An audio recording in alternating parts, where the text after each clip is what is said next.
neza icyo mwomera kinuka atagiye gisigaye ishengero ry'Imana itarakurwa mu isi. Niyo mpamvu Satani yasutse ibintu byo gusamaza abantu, abateza ubukene budasobanutse, abateze indwara zidasobanutse, abateza ibintu kugira ngo abantu baje mu byo gusuhuza umutima kuri ibi bintu by'umubiri tubuze, hanyuma iby'impemu babititure babishyira hasi bavuga ati Imana aho twasengeye. Umuntu nka jewe nicaranye amadiplome nka depoza hano hose nkabura nkakora kugira ngo Satani nica ashaka ateze abantu ubukene bw'umurengera, abantu bihebuwe. Ariko nagomba ndababwira n'ukuri narose mbona umuntu ariko aca ibitoki, mbona ibitoki byinshi, nkabona ubumara amasenge buhiriyeko, ubindi bitaraca ibindi bitaragirane. Ndabwirwa ngo urabona ko ujyanye ndiko ndasarura ibyeze n'ibiteze umugeni wanje, ndiko ndamutegura kugira nze kumusarura. Nabona ibitoki, nabona umuntu yajanye mu murima w'ibitoki byinshi, nkabona bimwe bireze bimwe utuwituma amasenge, nkabona twahiriye ko kugiti donko hariho nyene utugeze duteye amatsiko kabisa yo kuriba. Mugabo nkaza mbona nibindi bikiri cakara nyene, nibindi biteze bitagize ndo nkubona ko utoshobora kubigira kwa apeti ngo ushobore kubirya. Mbwirwa ngo umugeni wanje ndiko nditegura kuza kumucura kugira ngo ndamweze. Bene data ntimusamazwe niki ndababwira, urabona ni nk'abasoda, ni nka kwa kundi umusoda hageze urugamba yuko rushuha kugira ngo mutsinde murangire, naho niko abantu tugera kageze. Niyo mpamvu Satani urumva arazi ku isi y'imwemi igihe cyamuheranye, niyo mpamvu yateje ibintu kugira ngo n'abantu baharabahizi acuri ku mutwe kuri urwo ruhombo, ariko arazana ibintu badandaza bihombe bihere. Nukuri sindi ko ndababwiye, jewe sindi umuhanuzi w'ibi cyangwa ngo ndiko ndababwira ngo ndababwiye ko ibintu bitera biba nabi gusumba uko mushobora kuzibaza, kubera Imana iri kirondera gucura no kweza umugeni wiwe, kuko Kristo ari ku rugo. Urabona hamwe umuntu ahagaze uko agomba dodoro kugira kugira ngo yinjire, kandi ibimenyetso byo biraboneka. Uri kuraraba ibiko biraba muri Isirayeli, muri Palestina na Isirayeli. Oro rujya rusengero ruzokubakwa, cha kizira cy'ubuyobe cy'ubugesera antikristo gende muri rujya rusengero, hamwe ari umusigiti w'abayisilamu, ishengero ry'Imana ryamaze kugurwa ngaha mwisi. Umuntu azi ko dusigaranye yisi ngo sindarongorwa, abana banje ntibaragira mariage, bye. Ivyo ntubihagarare kuko umwanya n'umwanya, ntawuzi umunsi, ntawuzi isaha, ntawuzi igihe, mugabe ibimenyetso uko biriko biraba. Haleluya. Amen. Ibimenyetso byamaze gutangura bene data. Ntimusamazwe n'ikintu na kimwe. Ntimubona ko mu ruti budahama akazi umengo nta kintu mwarapfuye nabi. Mugabe ijwi ryanyu muri kubisa hasi mugasengera hamwe mufatanye mu nda. Hari ibintu byinshi muyica mu buryo bw'impwemu. Ikuzimu haranyiganyiga, harababona hagatingita. Sishobora kwibaza ingene ekipe y'abanyeshuri b'abayisilamu barenga 5 banteye Arusha babonye ubushobozi bw'Imana inkoresha bagatinya kugaruka mu ishuri kuza kugira ntibasubire muri ekipe yanjye. Ukabona abantu b'isi bakoreshwa ibintu vy'ikuzimu, bakoresha amajini, bakabona ubushobozi buri mu muntu asenga, bakamutinya bakamuhunga. Mugabo twiga abantu b'Imana tugisuzugura, ukabona umengo ko atavewe tufise, kata etage ufise, kata modoka zigezweho ufise zahama, ukahora wibaza Imana ntiyakumvise. Urasi ko abantu bitiranye imigisha, ukitiranye imigisha n'ibintu bifatika by'aya maso bibona. None abamaraya gahemwe n'abasambanyi n'abagikuzi inzu ntibazironka nziza, imigisha ntibayironka. None abo bonye bazoja mu ijuru, barafise ubugingo budashira. Ndakubwira ico wakiriye ntihagire umuntu n'umwe. Ndababazwa n'abantu akaba ari umusenzi, mugabo kubera ubupfakazi bumuremereye akaja gusambana. Barimwo akaja gusambana. Urazi kwiyambura amavuta y'Imana kubera ikigeragezo cyamuremereye. Ngabana nari kubarira gute? Urazi icyaha umuntu amaze gukora icyaha kirambura umuntu bucocegwa, kikamwambika ubucoce, kikamwambura impuzu nziza. Usubira kubona abantu bose umengo ngaha ku ruhanga, umengo ku ruhanga biri. Bene data ingo ndabasabe dutubike umukanda twihangane. Ntihagire uwuta ingero iwe mu magodoka. Naho umugabo yoguta, naho umugore yokugora, ntutingere mu magodoka, kuko ukamara kwakira ivyo bintu Satani ariko ararekereza ko abantu umuntu yiyambuye Imana. Ndababwije ukuri hu, urazi uriko urabona abo mwahora muri kumwe ku karago, Imana ibashize mu kibanza c'icubahiro. Turateguriwe ibibanza vy'icubahiro Imana izoduha.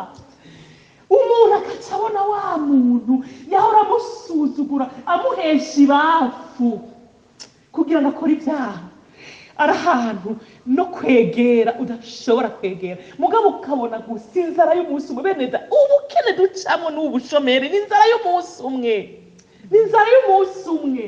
Inzara y'umunsi umwe ntishobora kwica umuntu. Haleluya. Imana yampaye ijambo ryo muri Zaburi 1 umurongo wa 1 kugeza 6. Zaburi 1. Turahishiwe ibyiza bene data, ntimwiyambure. Turi mu magodoka, Yesu ari mu murima, ariko araraba umurima wiwe, ariko arasarura, ariko araraba umwanya n'umwanya. Nayo mamariyaje mwiteze, n'ivyo bintu mwiteze, murashobora gusanga umugeni se yigiriye, kandi umuntu yagumye ku mavi. Imana yarambwiye ngo abantu barongoye iyi si, ushobora gukomanda perezida wo muri Amerika, ushobora gukomanda ibintu bibera mu isi, n'umuntu afukama ikivi agasenga, kandi asenga yejeje atabyaha bimwagira. Haleluya. Amen. Bene data, muraba igiciro umuntu asengera mu Mana, mu mwemu no mu kuri. Benshi kubera ubuzima bariko bararambirwa, bapfuye nabi, bahevye, bandavuye, bavundagaye. Nakuvundagara kubera umunsi umwe mwene. Urazi akanya n'akanya ushobora kumva shengero ngo se, kandi wihanganye. Ijambo ry'Imana ngo hahigwa bihanganye kugeza kwiherezo. Haleluya. Ngo kuko aribo bazokira, ngo kandi uzokwambaza izina ry'Uhoraho wese azokizwa. Umuntu apfukama ikirivi maze gutahura ibanga riri mu muntu asenga, kuko umuntu apfukama ikifi niwe Imana ivugana nawe. Imana imuha amakuru abantu batabona, wowe ukabona ngo biracitse, vyayangaye, ubuzima vyayangaye, vyakaje ko dufise patron w'abapatro. Haleluya. Turafise Imana, ntihagira umuntu azokubesha ngana kugure ngingabire yawe ayigurisha ubuhendo bw'ubwo kujya bw'umunsi umwe. Urazi Esawu amaze kwiyambura kubasamuragwa, turi basamuragwa b'Imana abasha, turi basamuragwa b'ijuru, ngo yaje ashonje inzara igomba imwice. Hanyuma acavuga ngo ibyo kubasamuragwa arabisuzugura, ngo yarabirondeye ngo atagishobora kubironka. Turateguriwe ibibanza vyiza. Nabonye umurima urimo ibitoki bimwe vyiza bibengeye bimeze neza, ibindi arumara amasege bwahiriye. Kudavuga nti mu Burundi bariko baravuga ko inzara n'ibiciro biriko biraduga, turashobora kuba dufise imirima ivamwo ibitoki bimeze uko bisuko. Kumbe hariho abantu Imana yagize nte yinyegereje. Twiyo turabisha amaso y'umubiri, tukabona ivyo umubiri twereka ni uguhomba, ni ugukena, ni kubura inzu, ni kubura impuzu, ni kubura ivyo kurya. Mugabo Imana ituraba mu buryo bw'impemu, ikatubona turabajeneho n'ibitero n'abantu bafise ingufu n'inkomezi zidasanzwe turongoye isi. Ikitwemeza ko isi arizo tuyirongoye. Uzoraba umugeni iyo yamara gukurwa mu isi, abazogira Imana erega ibimvuga, hariho abazosigara bazoba basuzuguye Imana, bazosigara batazoduzwa. Inzamba y'akabangiyo Yesu azoje gutora umugeni, bazosigara bamwe, kandi bazovyibuka ati mama Asira yahora bitubwira ko turi abantu badasanzwe. Kuko amagorwa rero, amagorwa nyamagorwa azoca yinjira. Zaburi 1 murongo wa 1. Imana idufashe cyane. Hahiga umuntu atagendera mu nama z'ababi, adahagarara mu nzira y'abanyavyaha, aticarana n'abacokoranye, ariko ibimuhimbara biri mu vyagezwe vy'Uhoraho, kandi ivyagezwe vyiwe nivyo ashira ku mutima ku murango no mw'ijoro. Haleluya. Azoba nk'igiti gitewe hafi y'imigezi y'amazi, cyangwa igihe caco ibibabi vyaco ntivyuma. Ico azokora cose kizomuberako, ababi ntibamera batyo, ariko baba nk'umuguruka utwagwa n'umuyaga. Nico gituma ababi batazoshobora guhagarara ku munsi w'amateka canke abanyavyaha mw'ikoraniro ry'abagororotsi, kuko Uhoraho azi inzira y'abagororotsi, ariko inzira y'abanyavyaha ijana mu mahonero. Agomba bafise V8, agomba bafise Hama, agomba bafise Mercedes, agomba bafise iki? Inzira y'abanyavyaha. Mbe basha murazi yuko twege uko amaso y'abantu barahaba y'amaso abona, twe tuzi ko umuntu ahiriwe ari umuntu aba mu nzu nziza, ari umuntu agendera mu modoka nziza, yavyaye abana benshi bafise amashure biga za Buraya, za Canada, za Australia, za Amerika, afise uburyo bwo kurungika abana biwe mw'ishure. Mugabo umuntu adahiriwe ngaha mw'isabo tuzi n'uwo muntu kugira ngo aronke n'ikijumba agaburira abana arinda gusenga, akazokwisonzesha agira nta, ariko si uko Imana ibibona. Uko Imana ibibona ngo hahigwa umuntu atagendera mu nama z'ababi. Inama z'ababi ntizihari gahema, ntabirirwa barakora inama z'ababi. Ariko ndashima Imana bakurira indege buriye mu nama z'ababi. Ndashima Imana kuko iyo ndiko ndibonera ivy'Imana inyiyerekera, nukuri ndashima ngo hahigwa umuntu atagendera mu nama z'ababi. Ndakubwire umuntu uticarira mwene so, uri kuvuga nabi mwene so, uri kumugira inama mbi, kuko zijya nama. Narababwiye ikindi gihe ingene nabonye abantu bagira inama nkabona igikonjo kirinji, naza mbona gicishije mu ikaramu igizente, ikaramu itukura birafuse. Zijya nama babi barimwo, Imana ibihari. Wowe ntubuhari, nta n'ivyo ubuzi, nta n'ivyo unezwe. Mugabo ukurabira umwe afata inyonga ziwe zose zigakwiragira hose, barazigira inama ikabihweza Imana kuko bihari. None wojahe, woja mu kuzimu. Dawidi yavuze ngo iki? Ngo henoja hangi ngo mu kuzimu, ngo naho inguriyo. Ngo noja hejuru mu bicu, ngo naho nyene nguriyo. Ngo none inyonga zawe, ngo nozihungirahe. Bene data, hahigwa umuntu. Ubu jewe sinchipreokipa no kumenya ngo banaka bamvuze iki, nta n'ivyo ngikeneye, kuko uwundabira akamenyera anashoboye no gusangaza inama z'ababi. Haleluya, arahari. Jewe ico ndajwe ishinga nuko abantu bamenya Kristo.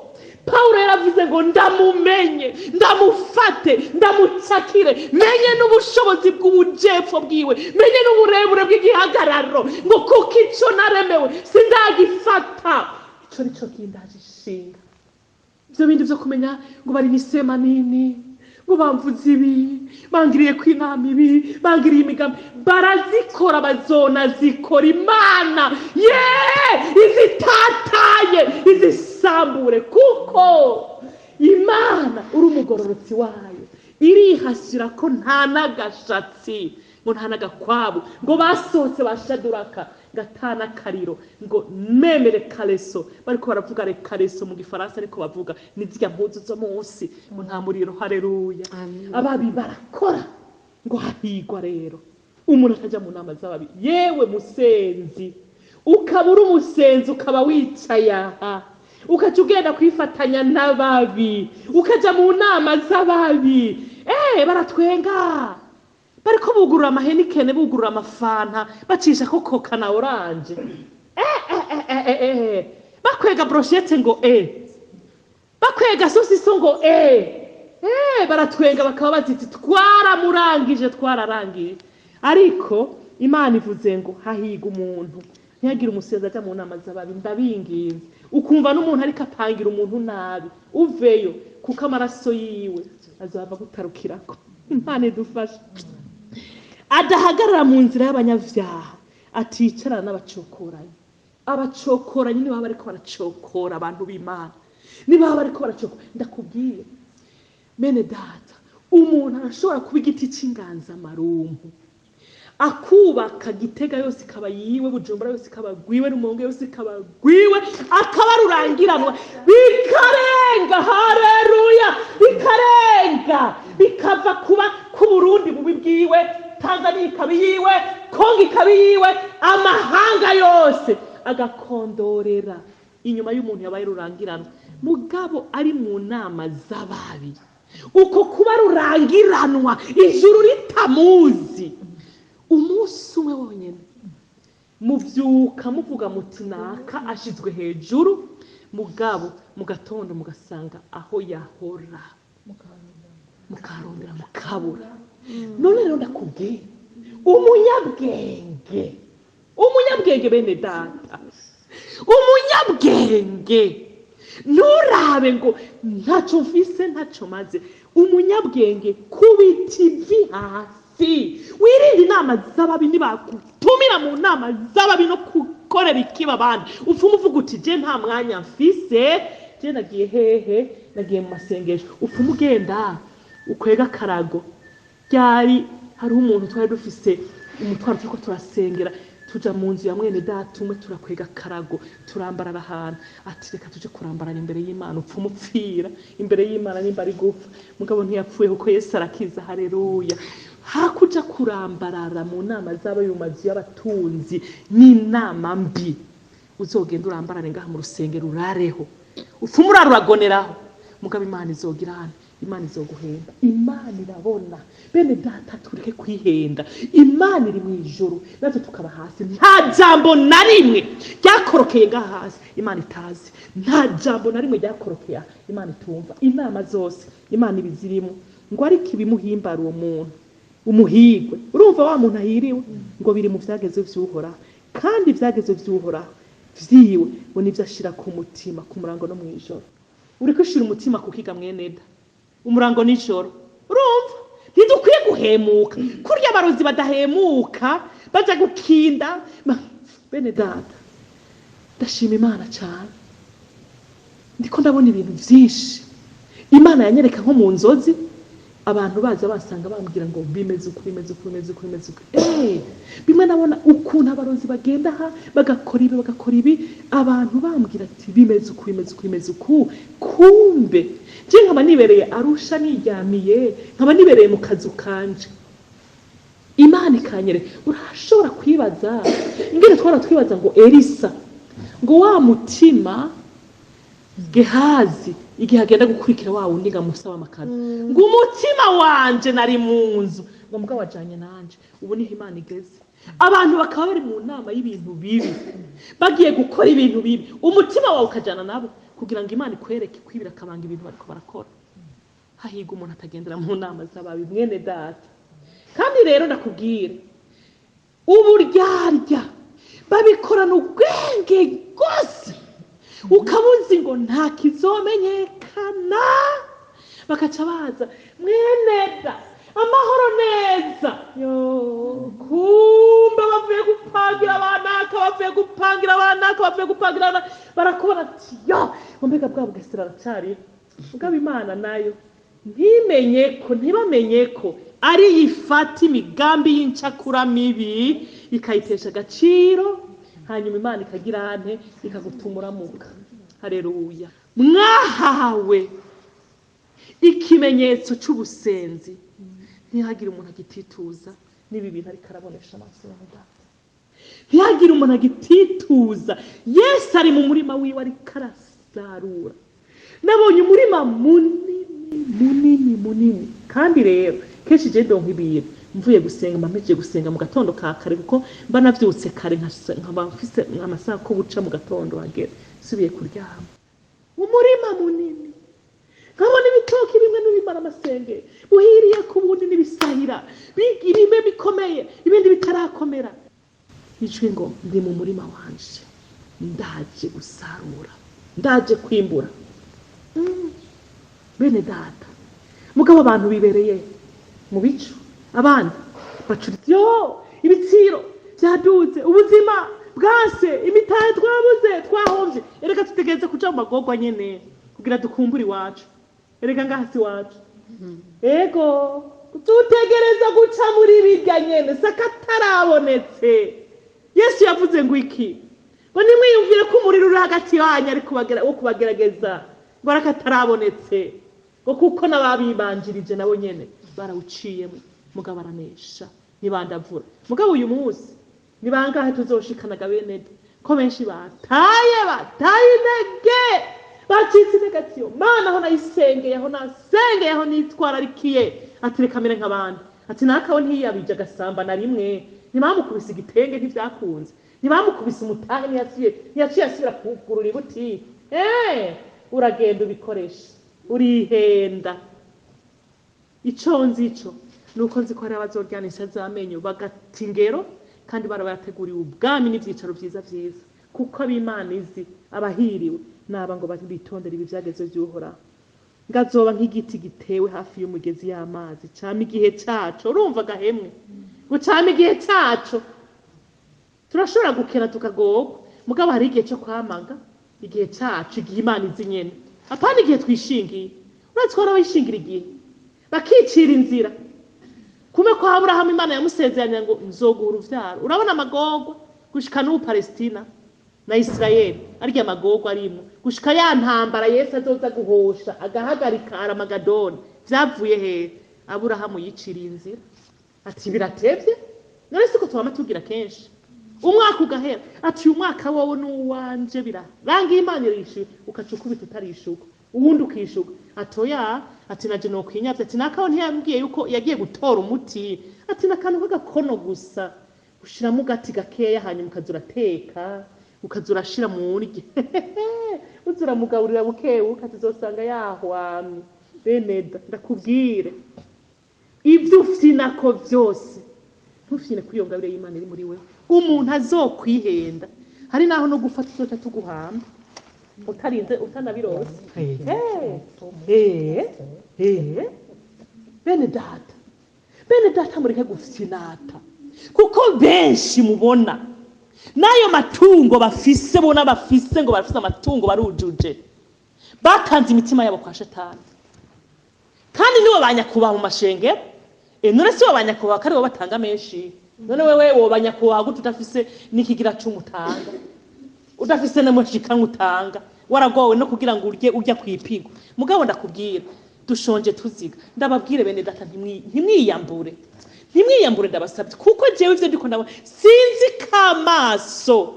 Imana intabari bampera amaso basenzi bereka igihe aho kigeze, ibereka igihe aho kigeze. Tugeze ku bugi beneda, nakanya gato, nakanya sasa, sinzi kanya gato kangana n'umwaka, kangana n'imyaka 2, kangana n'imyaka 10, ntavyonzi. Mugabo iconzi coco tugeze ku bugi, turi ku bugi yisibona. Ntihagire icyaha conyene aba ari cyo kikuraza ishinga. Wa muririmbyi uko yavuze ngo nta kizontera isoni shiti ivyaha vyanje, ubukene, gukengerwa, ubushomeri, kubura akazi, ntibigutera isoni. Ibyo ntibiteye isoni, ntibigutera isoni. Guhomba nk'umutahuhere ntibigutera isoni. Terwa isoni n'icyaha. Niba buri mu cyaha, niba wakoze icyaha, aba ari byo ugenda bigutera isoni, ugende waturira umukozi w'Imana ati mwene data je naramenje, narakoze iki, nsengera, kuko mu kanya turataha guhembwa. Kandi hari abantu Imana yari yarateguriye ibyicaro vyiza, mugabo bazokwisanga bari hariya no gushika abandi ntibashike. Kubera iki? Biyambuye ku kanyuma. Kubera iki? Ubuzima bwabacanze, bakavuga bati reka nanje mere nk'abandi, nanaka ndabizi ko be murazi ibyaha abantu bariko barakora aha mwishengero, ibyaha bariko barakorera abantu mwishengero. Abantu tuzi ko abaririmbyi bakomeye bahambaye bakompoza indirimbo abantu bose bakajugumira. Mugabe Imana iguhishurika kugurura amaso gato, ikakwereka ibyaha bariko baragenderamo. Twa tuzi ko ibyaha ari ubusambanyi, ari kuja mu bafumu, hariho n'ibindi byaha bikomeye biteye isoni, biteye ubwoba. Hamwe umuntu yubahuka kugirira imenanya. Jendi ko ndiyumvira ingene Imana iriko irambwira ngo abantu bagambanira abandi, kubonane narabi bagambanira abandi. Umuntu akamona ikinyoma, umuntu akiyita naka atari we, akarondera n'ivyangombwa vya naka kugira ngo ashikire ibintu vya Yesu we, navuze Mana, ibi bintu birashoboka ko abantu bashobora kuba bagome, bagakorana ubugome mu kiririmbyi, ubugome bungana uko, ubwicanyi bungana uko. kumbe ukahora wibaza ngo umuntu azogukorera ikibi ngo ni umuntu wo hanze, kumbe ni umugabo wawe, ni umugore wawe, umuntu mwavyaranye. Bene data, ngo hahigwa umuntu atagendera mu nama z'ababi. Bene data, nuko hariho inama z'ababi. Inama z'ababi zirahari, kandi bene data, ababi binjira mu nshengero. Erega bo barababi butuzi ko abajambazi bo hanze wobirinda. Mugabo bajambazi bandani, bajambazi ba mukwaya, bajambazi ba church, bo mw'ishengero. Bene data, ngaraguhanuye ngo kora ikikora uku ngo n'umugenzi. Ndababwira agakiza nibanga Imana yabahaye muri kwa Njanja, ngibibabi vyacu ntivyuma, icyo azokora cyose kizomuberako. Ngababi ntibamera batyo, ariko baba nk'umuguruka utwaga n'umuyaga. Bene data, abo bantu bose mubona yuko bariko barajugumira isisi, n'umuguruka ngo utwagwa n'umuyaga. None Imana imwitumye, uwo yigize kapina mu gukora ikibi, wibaza ko yomunanira? Wibaza ko umuntu yazengereje urugo rwawe, yazengereje umuryango wawe, akakubuza amararo n'amaramuko mama? Wibaza ko Imana imwitumye? Wibaza ko Imana yogirana? Imana yomunanirwa? Abantu bageze ku rugero bahemuka kugeza naho n'ivyo birahiriye bonyene bavyibagira.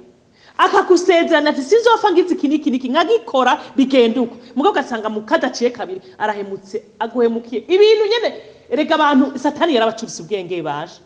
Be muraza abantu ibintu bakora, urabona n'ikintu wirahiriye mugasezerana naka ngo jewe nkazopfa ndakugoreye iki, ati nzemera uku nuku, mugabo ukacusanga ubwo nyene hadaciye na kabiri urahindukiye ukavuga ati ati ivyo je twavyumvikanye ryari, twabivuganye ryari? Burya mwibaza yuko ijambo turiko turarivuga, iyo kwijambo mu kanwa ukaganana muba muri babiri mwinyegeje uko muri ahantu, mwibaza ngo nibanga, mwibaza ko ajya amatafari muba mwegamiye, mwibaza ko adafise amatwi, mwiyumvira ko iyo tapi muba mwicayeko, mwiyumvira ko harya ku giti muba mwegamiye, mwiyumvira ko harya mu nzu ivyo Imana itabibona.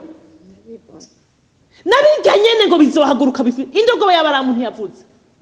Bene data, ibintu twumvise ijambo ry'Imana bitubera akarorero. Iyo Mana ni Imana iteye ubwoba.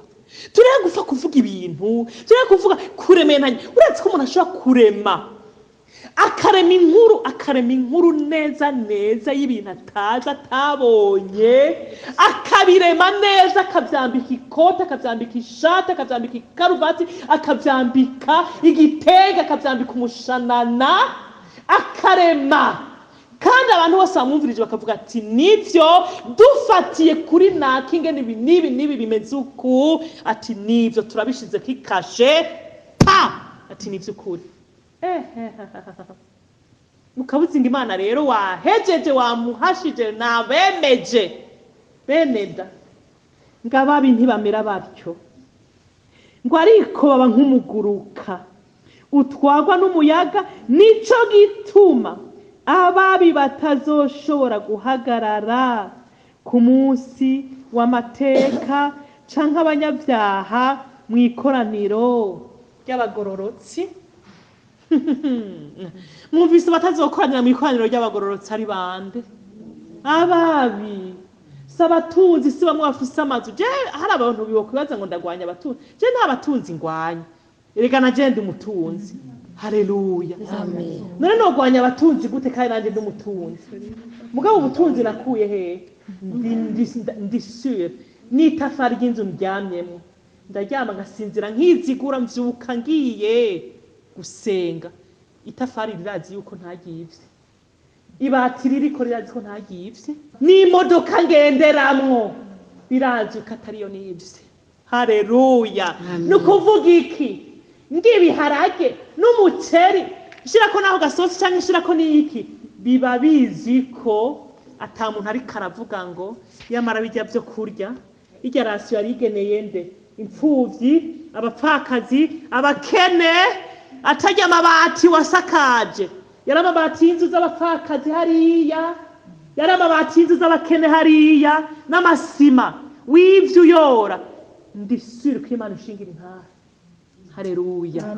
Niyo mpamvu jewe rero singwanya abatunzi, ngwanya abatunzi batungiye mu bitari ivyabo, bakiba, bakica, bagasahura, bakaja gukora ibintu, bakaca baja kwemeza abantu ngo dusigaye dutunze, tunzi ngo turatunganiwe. Abo nibo Imana ngo bagicagatije iminsi yabo yo kubaho ngiraje bibadahwishe. Mwene data, ntubona yuko uba mu kibazo abantu bahora barabagenzi bawe bagatangura bakisukira mu minsi ya mbere bakaza bakuremesha mugabo kutera ugitebamwo bakisokora bagatangura kuguhunga batujyana umuntu atora imukoshi turiho kuguma tumwegera yo hava twandukiza ivyiwe nibitujeko bareke bisokore. Amina. Haleluya. Amen. Bareke bisokore. Imana isigaza abagenzi nyabo. Hazogera igihe ndabatangarije bipfuza guhagarara aho uhagaze bavuga kandi ibasha kandi mama irisha kweri ngo nukuri ngo mama njane ngo twara abagenzi ngo nahora ndamutwara ku gatoki kanje gusa nari nzi yuko ngo yoshobora kuronka ibintu abijya ngo yoshobora gushika ahantu hari kubera iki abantu barabira mu maroro y'uno munsi mugabo hari ivyo twaretse kubera iki kubera kugororoka.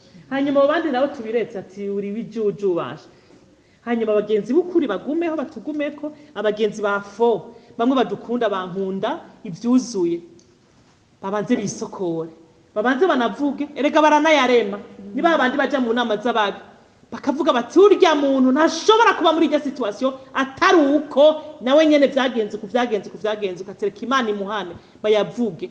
Mugabo umunsi umwe wo kubapfunga umunwa no kubatangaza n'umunsi umwe kandi ga yemwe ntizogisha inama ico ndayikundira iyo Mana ntizogisha inama kurya itagisha inama n'umuntu n'umwe kuko eregira tuzi irazi ko ibicuzuye mu bantu urazi inzigo n'amashari biri mu bantu yogisha inama abantu reka Imana iratuzi Imana iratwiziye yonyene irazi ingene izokwinjira. Bene data nagomba ndababwira ndabatangarije ntituri mu kwezi kwa gatandatu harura gushika mu kwezi kwa12 hariho abantu mutazosubira kubona uko bahora.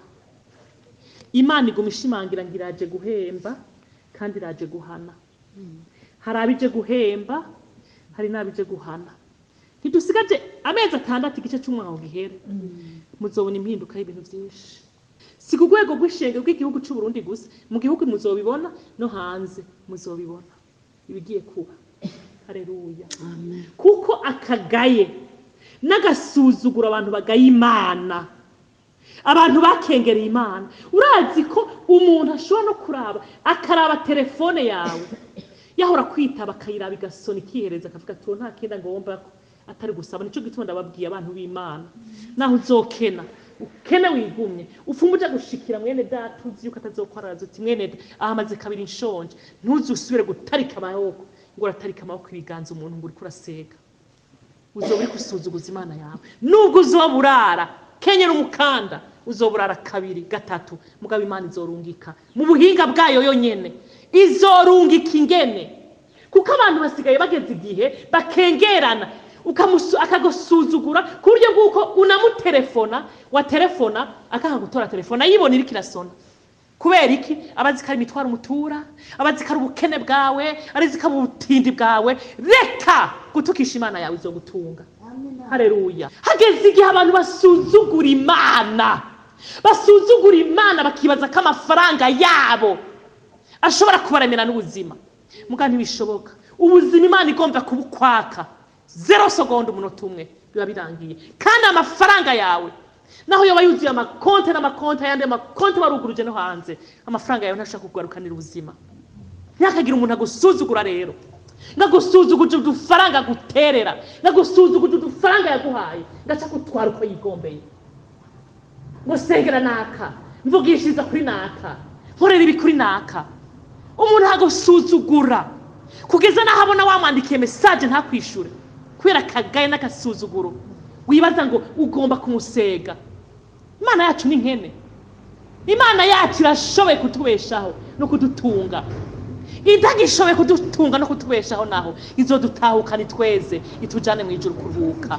Haleluya. Amen. Ureke kwandagura umuntu ugacokore ingabire yawe, umuntu acokora ingabire yawe kubera amaronko, kubera utuntu tw'isi. Imana idufashe cyane. Ngo nico gituma ababi batazoshobora guhagarara ku munsi w'amateka cyangwa abanyabyaha mu ikoraniro ry'abagororotsi, kuko uhora hazi inzira y'abagororotsi, ngo ariko inzira y'abanyabyaha ija mu mahonero. Bariko baja mu mahonero. Ntusubire kwemera guta ingabire yawe, ngo usuzuguze ingabire yawe kubera ingaburo y'umunsi umwe. Naho yoguha miliyoni 5 cyangwa 10, wariyambuye Imana n'ingaburo y'umunsi umwe, kuko ivyo ntibizogutunga ubuzima bwawe bwose. Imana idufashe. Amen. Turaza abantu bari bafise amazu n'ibikururana birara hanze no mu nzu, mugabo no munsi bazimanganye no kwibukwa batacibukwa. Gumya ko gakiza nibwo butunzi, niyo zahabu ya mbere wakiriye, niyo izotuma no mumva nitwaguherekeza ijane nayo, hanyuma iguha ivyicaro vyiza. Uca utangura kundi uri kurakayangana wambaye amapete ujejeta ati yo, ati ningene nahora nsuzugurwa gahemwe, ningene ntari nahora ntukwa, ningene nahora nkengerwa, ibi vyagenze gute? Imana ikubwira ati kwagukukengera nyene barakuvuma, nanje ngaca nshira kwipete, bakagutuka ngaca nshira kwiyindi pete. Kumbe iyo mivumo nayo mate nako gasuzuguro nivyo biriko biratwubakira amazu n'amapete, nawe ukacuja ngaho ukigunga ukidoga. Nimureke ntimuzosange nayo marira muriko mumaramara.